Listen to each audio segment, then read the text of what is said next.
நாம் எதிர்நீச்சல் தொடர்கிறது சீரியலில் ஈஸ்வரிக்கு மெமரி லாஸ் ஆனதால் தன் மகன் தர்சனுக்கு திருமணமானது கூட தெரியாமல் இருந்தார்.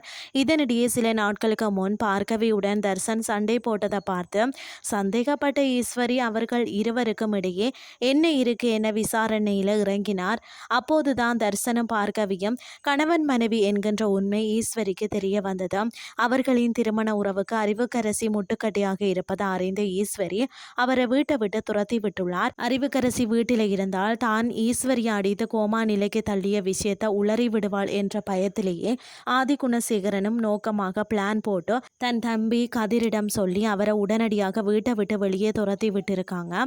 இதனால் ஆத்திரம் அடைந்த அறிவுக்கரசி இத்தனை நாள் இந்த கதிர்க்காகத்தான் இந்த வீட்டில் இருந்தேன், இன்னைக்கு அவனே என்னையே துரத்திட்டான்ல, உங்கள் மொத்த குடும்பத்தையும் அழிக்காம விட மாட்டேன் என்று சாபம் விட்டுள்ளார். வீட்டில் நடக்கிற கூத்தையெல்லாம் பார்த்து கொண்டிருக்கும் ஜனனி ரேணுகா மற்றது நந்தினியை தனியாக அழைத்து பேசுகிறார். அப்போது நீங்கள் ரெண்டு பேருமே பழைய நிலைமைக்கு வந்துட்டீங்களான்னு எனக்கு பயமாக இருக்குன்னு சொல்கிறார். அதை கேட்டு நந்தினி அப்படியெல்லாம் இல்லை ஜனனின்னு சொல்கிறார்.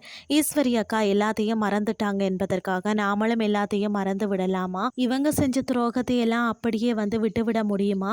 இவங்களுக்கு தண்டனை வாங்கி கொடுக்காம விடக்கூடாது அப்படின்னு சொல்லி ஆக்ரோஷமாக பேசுகிறார்.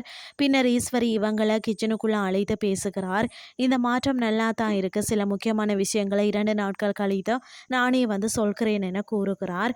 அப்போது அவரிடம் பேசும் ஜனனி உங்களுக்காக நடந்த சின்ன சின்ன விஷயம் எல்லாம் மறந்து போச்சான்னு சொல்லி கேட்கிறார்.